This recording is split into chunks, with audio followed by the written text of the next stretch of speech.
Networking and marketing made simple is for you, the business owner who has a product, a service, or a message that you believe in. My name is Scott Aaron, and each week we'll take a behind-the-scenes look into the real-world marketing and networking tactics and strategies for getting what you have in front of you to a lot more people. Thanks for spending time with me, and now let's get started.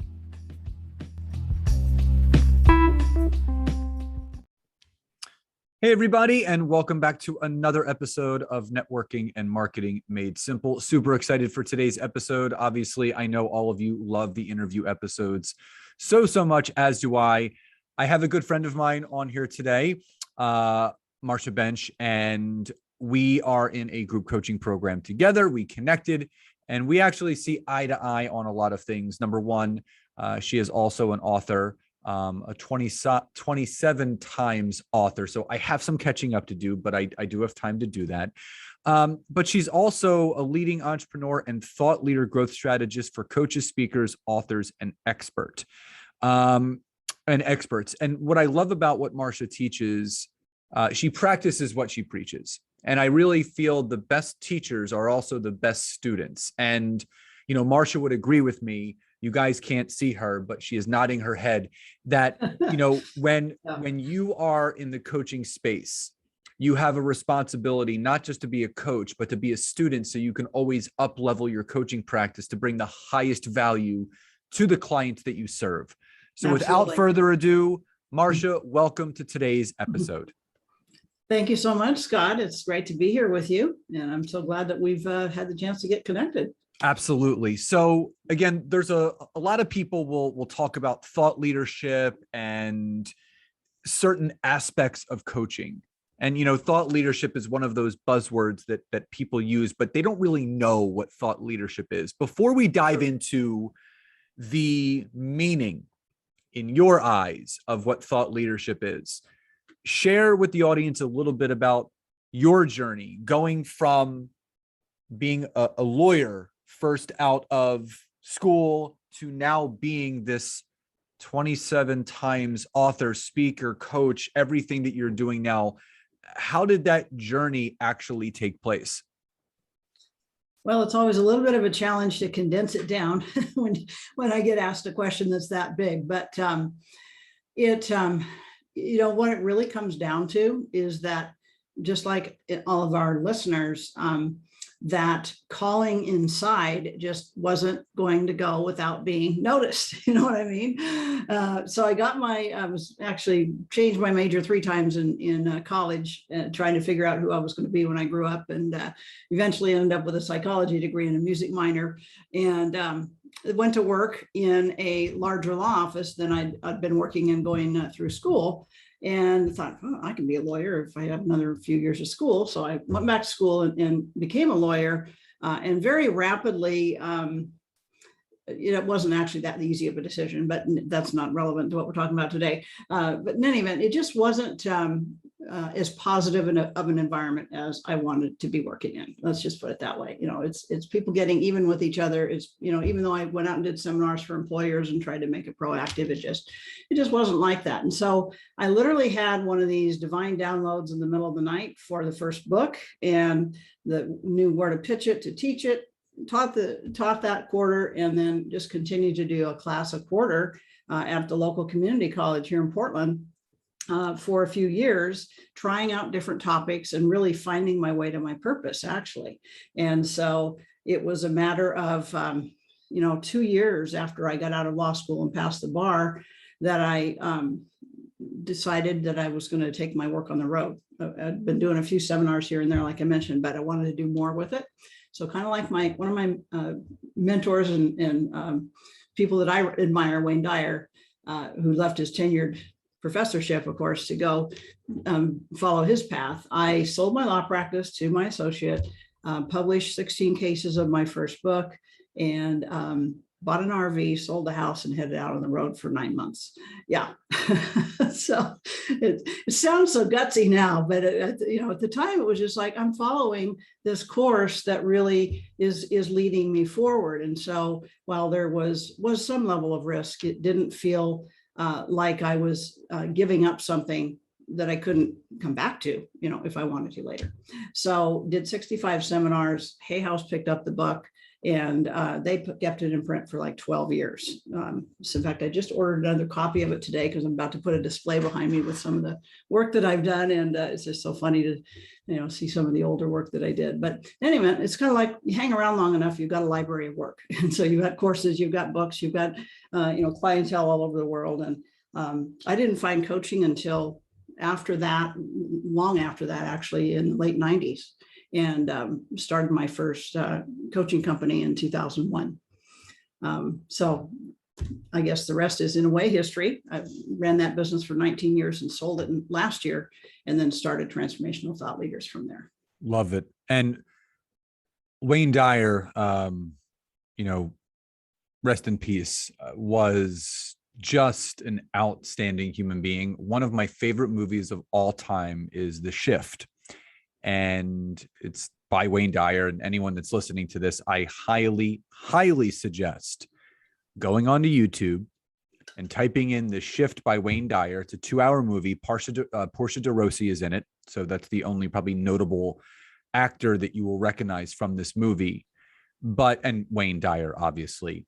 And it's just an incredible learning lesson that he teaches in this movie about, shifts happen in your life, and you have to lean into certain aspects of your life as well. And obviously you leaned into that 100%, no turning back, jumped in that RV and went on the road. And again, I think when we are so conscious and so confident about our decisions, we don't realize they're as gutsy as they are. And again, I can completely resonate with that.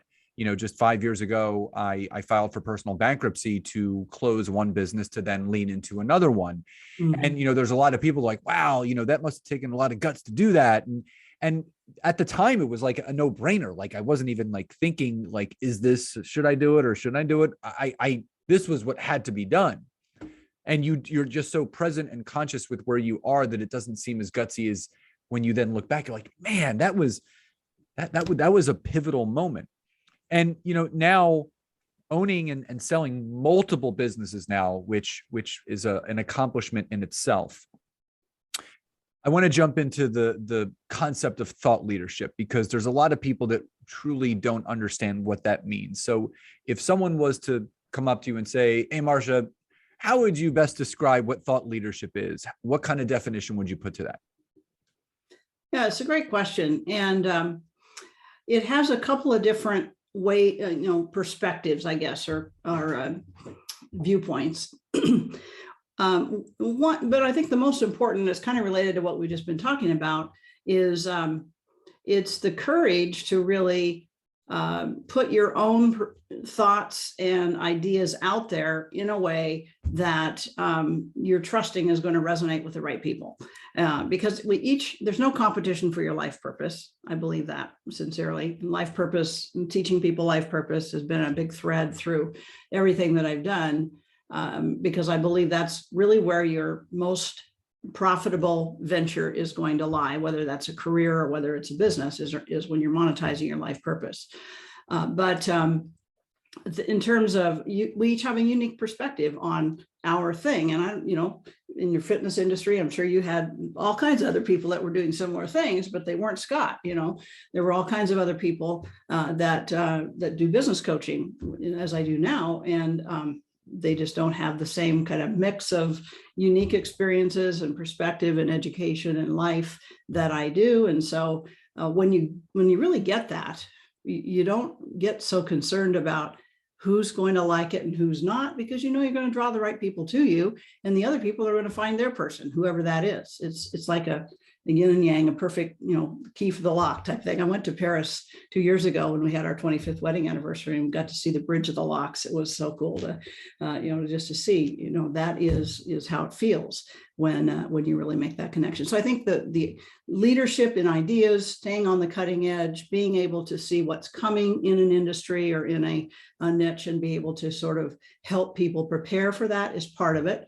And then the physical evidence of thought leadership is you've got products, courses, programs, a following, you know, perhaps a podcast like both of us have, and those kinds of things, to where you've developed a tribe around you, some of whom are paying clients and many of whom are simply consuming your free content, but they really are like, you can't wait for the next episode because they like the perspective that you bring. So that's how I would describe it, I guess, in kind of a not too small of a nutshell, but anyway. So my question, you know, this is an interesting one, but you kind of brought it up out of me, so to speak. You know, there's a school of thought that people believe that we need employees and we need people to perform certain jobs in this world, you know, doctors, dentists, lawyers. But then there's another group of people that believe that there's a passion and a deeper burning desire inside of every human being, you know, their purpose, their calling, what they've been meant to do. Where do you fall in line with the people that truly believe they have that calling, they have that purpose, they have that passion? But also, what's your stance on the fact that in society, we do need a mixture of those dreamers and those people that create, you know, products and courses and services and coaching to serve the employee-based part of society that still helps the engine run the way that it does? Well, I don't really see that those have to be two separate things, because ideally, if everyone is using their gifts in the, you know, to their fullest, like an Indian tribe, right? Everybody's contributing something. So, you know, the people that do one function don't have a passion about doing the other function. That's the ideal. Now, I don't know how long it'll take us for that to happen. I've been, you know, I was in career development in my early part of my career, and the statistics about how many people are in jobs that they'd like to trade in tomorrow to do something they'd prefer hadn't changed over like 20 years. So, you know, of course, it isn't just one person's job, it's a whole industry, but just we feel, people seem to feel a lot of pressure around money, that they have to trade their passion for money. And my premise is that no, you don't necessarily have to do that. We all have unique gifts, and there are new needs emerging every single day. I mean, think about 20 years ago in our industry, we didn't have social media, we didn't have virtual assistants, we didn't have so many of the kinds of industries, launch assistants, social sellers, all of the different professions that have been created because we now have virtual experts online. So, you know, I didn't become a lawyer because I felt like I had to. I really felt like I could best use my skills there until I learned otherwise. And so, you know, then you move on and you evolve as a human being. So I guess I don't really feel like they have to be two separate things. I completely agree. I feel like everyone has a different purpose, and you kind of have to grow through life to find out what that purpose is, because I never thought that being in the fitness industry would have led me to my purpose of what I'm doing now. And that was spurred by getting into the online world and online wellness, and then business coaching. And then again, like you said earlier, I guess the rest is history. And right. and it's still ever evolving. You know, Nancy right. and I may be doing something completely different, you know, 4 or 5 years from now. We're going to continue to just kind of lean into this thing and see what comes out on the other side. I mean, that's the way that you have to go through life. Exactly. So, you know, you've been in multiple professions. You know, you've been in the law profession. You've done coaching, consulting, leadership development. You've done all these different things. Looking back on your professional career outside of what you're doing right now, what career path do you feel was most instrumental in setting the course for what you're doing right now as a leadership coach? It's a tough question to answer exactly the way you said it. I started working when I was 14 in my folks' store, auto parts store. It's another story for another day, but in any event, I think that that move actually in my 6th grade year, believe it or not, was the key to everything else.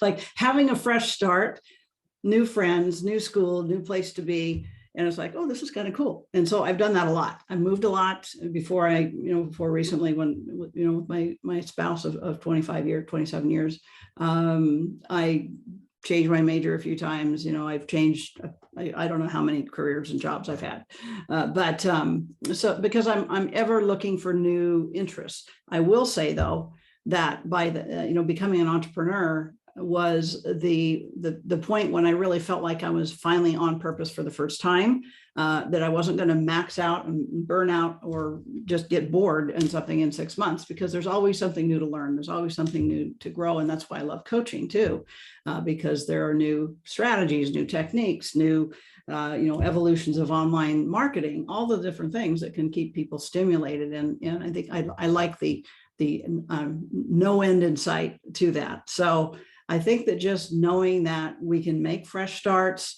if I've worked with clients, especially in the career space, where they had been in jobs for 30 years, which I think, will not be happening a whole lot going forward, but it still is in some cases. And it's like, they're so used to the routine that they really had to stop and think about everything they were doing and what do they really want? Because when you're in that mix, you just go through the routine until something is a pattern interrupt of some kind. The spouse leaves, the job is gone, the kids go off to college, whatever it is. So. And it's being very present and aware of all of what's going on in those surroundings and really paying attention. I think that's the big thing. It's getting your head out of the sand and really looking up and seeing what's going on. Now, right. Entrepreneurship is one of those buzzwords that people kind of throw around a lot. And, there's a lot of people that classify it as, when people say they're an entrepreneur, they could be just living in their parents' basement, selling stuff on Amazon. Do you feel, being an entrepreneur as long as you have and as long as I have, do you feel that every single person has an entrepreneurial piece inside of them that they can then monetize and use for the greater good? Not necessarily. In the same way, Thomas Leonard used to say, you've heard of him in the coaching industry. Last time I saw him, I was actually in cancer treatment, and that was one of the things I treated myself to. And he died a couple of years after that. He said, everybody can be a coach, and I don't know that I necessarily agree with that. We all have different personalities. You can take your pick of personality assessments out there.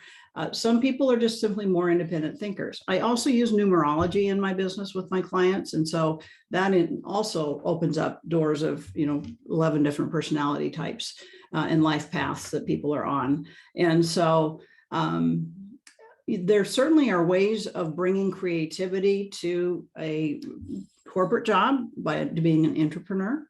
But some people just really like being as supportive as they can to someone else. And we love those people because we need them too, right?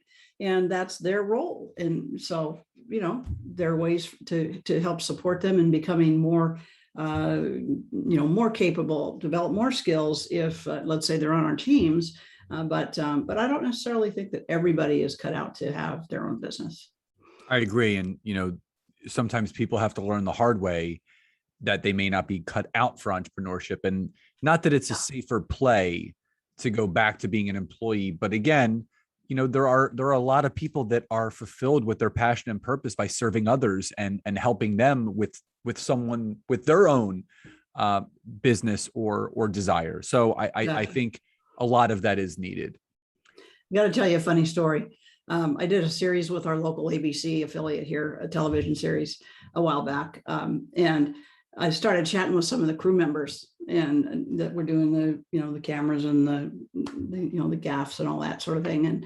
And every single one of them had a side hustle of some kind, just as a backup, because the industry's so volatile, you can be on and off again in a short time, and even more true today, I think. But, it was just funny that even if you've got a job that you really like, it doesn't hurt to have one of your other passions be expressed in something that you could rely on in times like last year with COVID and everything, whatever happens.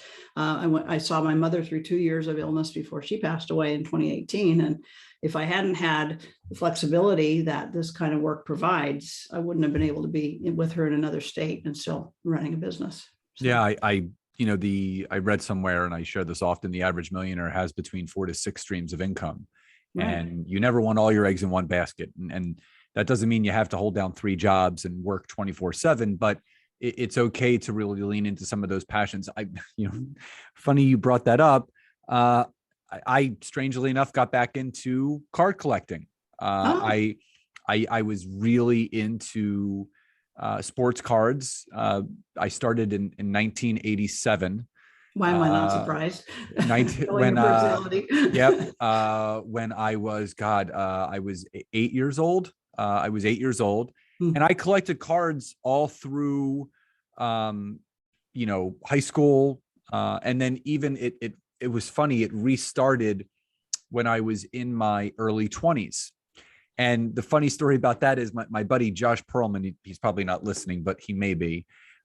He was working for the Fleer Corporation, and Fleer is one of the major card companies. You have Donruss, you have Fleer, you have Topps. And he was just starting out, and he didn't have enough money outside of rent to pay me for personal training. So he said, would it be okay if I gave you some boxes of cards in exchange for personal training? And I said, absolutely. So I would do a couple sessions. He would bring me some boxes, and it was basketball cards at that point. And so I got back into it for, another couple of years, and then it kind of just sat on the back burner. But, and then I became a dad. And then as Taylor became interested in Pokemon cards and Magic cards and sports cards, now he'll be 9. He started collecting when he was around 6 or 7. I was at a barbecue, and one of my best friends, Mike, and his brother, Dave, have always collected, like from the time still now. They've been collecting for 35 years. Wow. And now their kids are into it. I'm like, you know what? Like, it's important to have a hobby outside of what you do. And sometimes those passions become, profits as well. So in the last 2 months or so, we, as a family, my wife, myself, and Taylor, we kind of got into card collecting. They're doing more Magic cards, which is a game. And I'm into the sports cards again. And I'm over my computer right here. I'm looking at the stacks of cards I have now. And it feels so good because it's just so, and again, going back to what you said about flexibility, it's so nice to have another focus, something that brings you joy. Like the feeling, Marcia, of when I was a little kid and I would get those packets of cards and I would open them up and you'd kind of look for the best. That feeling is still there now at 42 years old. I pulled a card the other day that's worth $1,000. And wow. I was like running around the house. I'm like, Nancy, look at this one. So it's so important to lean into that inner child. And it's a perfect segue. And like, I feel it's so important that the audience hears this. You sold your law practice, you got in your RV, and you just took off. What was the most impactful moment of that experience for you that you've been able to keep with you? And even though you're grounded now, you're had 3 RVs since then, actually. So maybe that aspect hasn't been grounded, but you're in Oregon now, and you have your roots, right? But what did you learn from that experience that you were able to take through all of the different journeys that you've been on in business? Oh, great question. You get away and you're living in that kind of a vehicle. You wonder, what in the hell is that stuff in the storage unit? Why do I need all that stuff? And of course, you got your built-in furniture, that kind of thing. But it just really makes you, I think, focus more on what matters in life. At one point we were just majorly selling off stuff because it was like, why we don't need to maintain all this these items, these material items. So I think that was part of it. And then just the joy of being able to have a familiar environment, but go see all these amazing places. It's a wonderful way to live, really. And that's why we've done it for 3 different years during the course of our time together, and another year on a boat, which is a whole other story too. But yeah, and so I like I like having my options open, and I like being able to not have to be bound by the same schedule that everybody else is. I mean, I remember when it first started, I first had that opportunity when I was in my own law practice. It's like, I could go to the mall on Wednesday morning and not have anybody, tell me I'm supposed to be at work. There won't be anybody else there, will there? And I was kind of surprised that there was, but just feel a little guilty taking time to do something that's non-work related during what would be work hours. So it's nice to have that freedom, though. Yeah, freedom and flexibility is something that Nancy and I are now really experiencing. So, my life now with her is completely different than my life was without her when I was still in the fitness industry. And, I was bound to 2 businesses in one. I was bound to the gym because I had to open it at 5 a.m. So I had to be there to make sure that everybody was there and the staff was running the operations of the day. But I also had a personal training and sports nutrition practice within it. So I had a whole personal clientele base within my own membership base. And when you're a personal trainer, you live to your schedule. And Marcia, I remember so clearly, it got to the point, because I started personal training really young. I was 19 years old. So, I had by the time I finished personal training, after 18 years, so I was, 5 years ago, I retired. I was around 37. I had put in over 65,000 hours of personal training in my life. And that's more than people will ever do in their entire career. Because I was training literally at 5 a.m. to 8 p.m. every single day, Monday through Friday, half days on Saturdays. I had a day and a half off. I had half of Saturday and all of Sunday off. And the anxiety would build on Sunday, getting ready for Monday again. So it was this vicious cycle I was in. Plus, I was competing in bodybuilding, and it just was a mess. But I remember, being at the gym on a Friday night at like 7:00, or even on a Thursday night. And I remember thinking, I'm like, I want to be that person working out with my trainer, getting ready for my dinner with my friends. I was the one that was always training everybody else on their way to go out and live life. And meanwhile, I was still at the gym, and I was the one getting home at 9:00 at night, shoving food in my mouth, taking a shower, and going to bed and doing it all over again. Mm-hmm. And the flexibility that Nancy and I have now with our life, where I only work 3 days a week. I don't work Wednesdays or Fridays. We're going on an 8-day vacation where, again, we can take our laptops wherever we need to be. It's really nice having the flexibility and the options. And people, I'm not, Marcia and I aren't saying this with like any ego behind it. No. The point of why we're saying this is because we want you to think outside the norm. No one wakes up and says, what, I want to live a really mediocre life. People exactly. People don't want to live a mediocre life. My whole point is if you want life to be different, if you want to experience life in a different way, you can. And that looks different to each person. That could be getting in an RV. And a lot of people are doing this. You see it all the time on social media. They're buying RVs and they're just driving around the country, just experience things. And again, we have an almost 9-year-old, so we can't do that right now. He's in school, but we find other ways to experience life. And I think you have to find what those passions and what those experiences are for you that make you feel full, that make you live.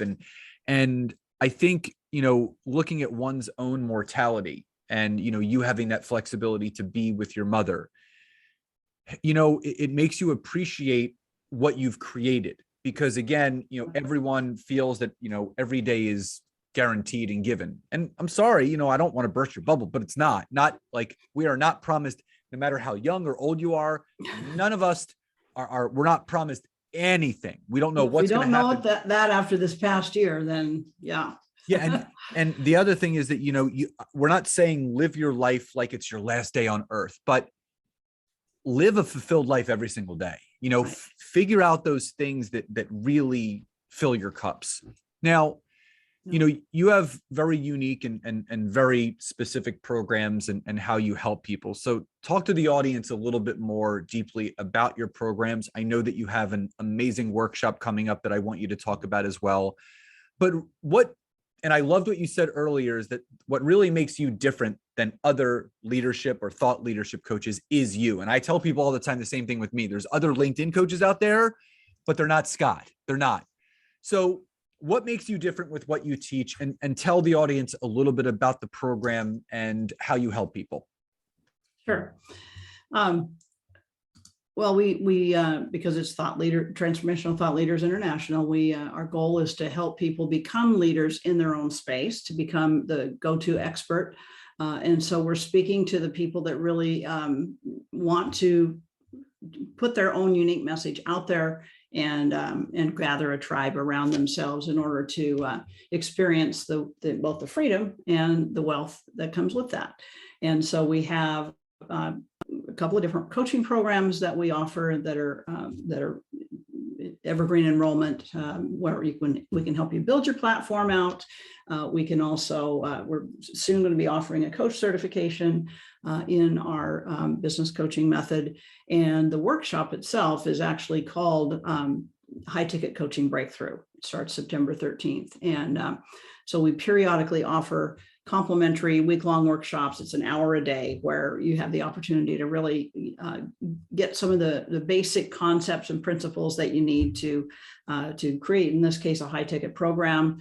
So if you're a course creator or a coach that's doing one-on-one services, or even we've had some therapists come in and they want to leverage further, they want to experience a 3-day week instead of a 9-day week, for example, then that is one of the best and quickest ways to do that, with only changing a couple of different things in your business. So that's coming up. And then we also have a free gift if you would like to take advantage of that. It's a new report that I literally just finished this morning called 5 Keys to Knowing If You're a Thought Leader in the Making and 2 Paths to Get There. And that is at transformationalthoughtleaders.biz/gift. Okay, transformationalthoughtleaders.biz/gift. So invite people to connect with us either through those opportunities or on Facebook, and love to have a dialogue with you if you're intrigued by our conversation here. Awesome. And for all the listeners, all the information that Marcia shared will be in the description of this episode, so you don't have to look too far. It's all going to be there for you to, able to click. As far as, if you're thinking what should your next steps be, anytime someone of Marcia's caliber is giving away something for free or a gift, obviously her, the gift that she has on her website, but spending a week with her, we always talk about building that know, like, and trust. And, no one buys anything from anyone that they don't know, they don't like, and they don't trust.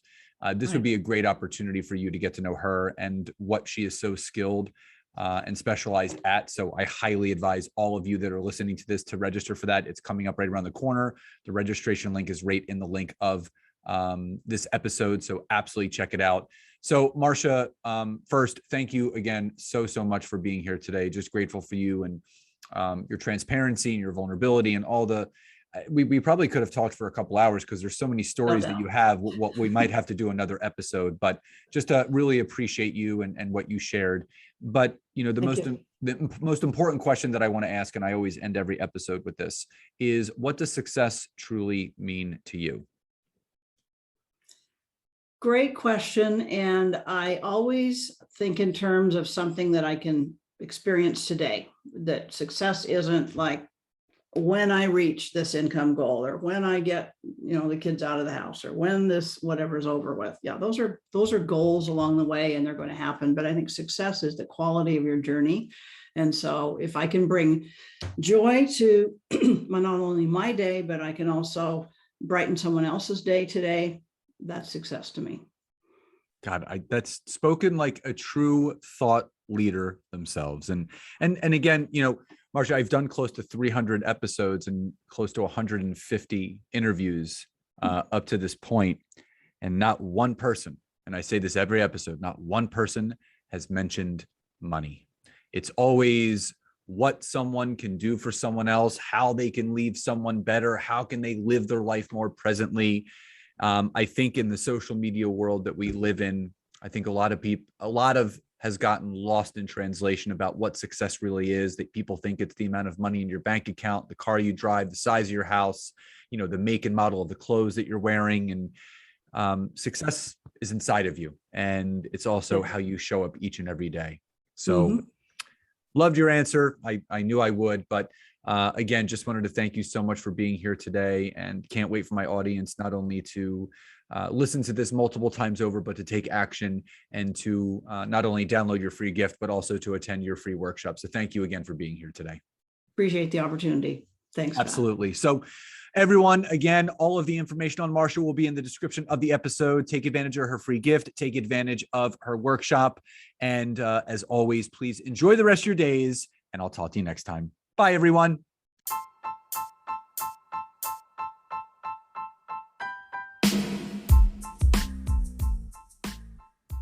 Thank you so much again for checking out today's episode. And if you are listening through iTunes, Spotify, wherever you are, please leave me a rating and review. Let me know what you loved, what you would like to see improved, or ideas you have for future episodes. And if you are interested in taking your business to the next level, don't hesitate to go to my website, www.scottaaron.net, where you can schedule a free discovery call with me, where I can learn more about you, your business, what you're struggling with, and how we can work together. And don't forget to check out my wife, Nancy, and mine, our free community on Facebook called LinkedIn Leads for Life. We would love to see you in there. Have a great rest of your day.